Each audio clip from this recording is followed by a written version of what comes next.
Okay, well this week we're looking at 5 extra games for you to play with your youth group on Zoom. We looked at bonus game number 1 a couple of days ago. That was the game Codenames. If you haven't seen how that game works, check out the description below, click the link and watch that video. But bonus game number 2 that I want to suggest that you might play with your youth group is the game Wavelength.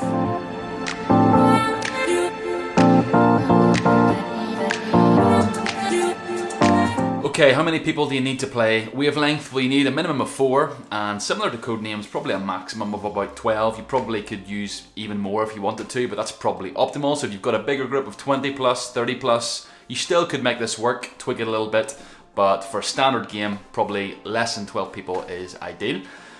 How to find this game? Well, if you go onto Google and type in Wavelength online game, it's about the 2nd or 3rd Google search at this present time. It's actually the online game called Longwave? Longwave? Let me check that.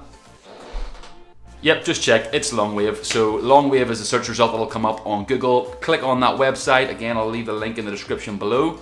You'll get the option to create a room. Once you do that, enter your name, and then you're going to copy and paste the URL, which you're going to send to the other people on your Zoom call for them to join your room. So there's going to be 2 teams. One team's going to be a part of the left brain, the other team's going to be a part of the right brain. Each team will take it in turns to go, but the other team who aren't currently playing at any given round, they also need to stay focused because there's going to be an opportunity for them to win points. So how do you play? Well, one team's going to be up first, and everyone in front of their screens is going to see a little spectrum. And at either side of the spectrum are 2 totally opposite descriptions. So for example, the left hand side of the spectrum might say terrible pizza topping. The right hand side might say brilliant pizza topping. The left hand side might say terrible movie. The right hand side might say brilliant movie. In this example here, you can see the 2 descriptions are the left hand side is basic, the right hand side is hipster. So everyone sees this little spectrum. The person whose go it is, they're going to see a little target appear somewhere on that spectrum. It might be closer to one side than the other, it might be right in the middle. And so their job is to give the rest of their team members who can't see the target a clue as to something that falls where the target falls. But since it's my go in this case, I'm the only person who can see where the target is on this spectrum. So you can see in this case the target falls more towards basic than it does towards hipster.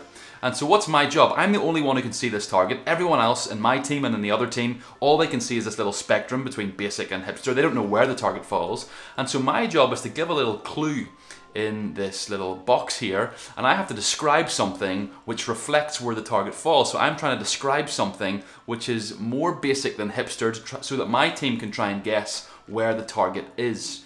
So for example, I might try and guess something like, I don't know, New Balance trainers. They're quite basic, are they not? They used to be hipster, they're not really hipster now. So if I put in New Balance trainers, then the rest of my team members have to try and guess, based off my clue, where the target might fall. So now everyone on my team, they know that I've given them this little clue. They're going to chat amongst themselves and they're going to try and guess where they think the target is on this spectrum based off the clue that I've given them. So after they chat amongst themselves, they're going to select somewhere in the spectrum where they think the target is based on what I've said, the clue that I've given them, New Balance trainers. But after that, the game's not over just yet. It's now going to go over to the other team. Now the other team have heard the clue as well, and they know where the other team have guessed that clue is going to be on the spectrum. But now they're going to chat amongst themselves and they're going to suggest whether they think the target is actually closer to the right or closer to the left than the other team themselves guessed. So now, after you've given a clue to your team, after your team have then guessed where they think the target is based off your clue, and after the other team have guessed whether they think that that guess was too far to the right or too far to the left, now we find out where the target actually is, and we find out who gets how many points. So as you can see in this example, my team guessed where they thought the target fell based off my description of New Balance trainers. It turns out the target was a little bit more to the left than they thought. However, the opposing team guessed that it would be further to the right than they thought. They voted right, and so my team gets all 3 points. In this example, of course, the opposing team guessed that the actual target was further right than my team suggested, and they got that wrong, so they got no points, and my team got all 3 points.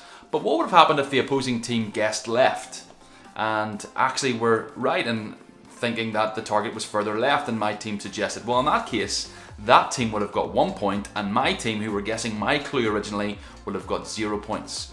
So the better your clue and the better your team's original guess means you've got more chance of taking home all 3 points and not allowing the opposing team to steal any of your points. After the round you can start again and it's going to switch. The other team now are going to give a clue, their team's going to guess, and your team then has a chance to steal. The game will tally up your points, you can finish whenever you want and then find out at the end of the game who is your winner. So that's Wavelength, great game for you to try with your youth group or with your small group. It's one which is quite quick, it's easy, it's fun, and it's something that's a bit different to a table quiz. So make sure you check out all the Zoom games that we've recommended on this channel. I'll keep them linked in the description below. Again, we're going to release another 3 videos in the next few days, 3 bonus games for you to try on Zoom, so make sure you check that out and have a great day.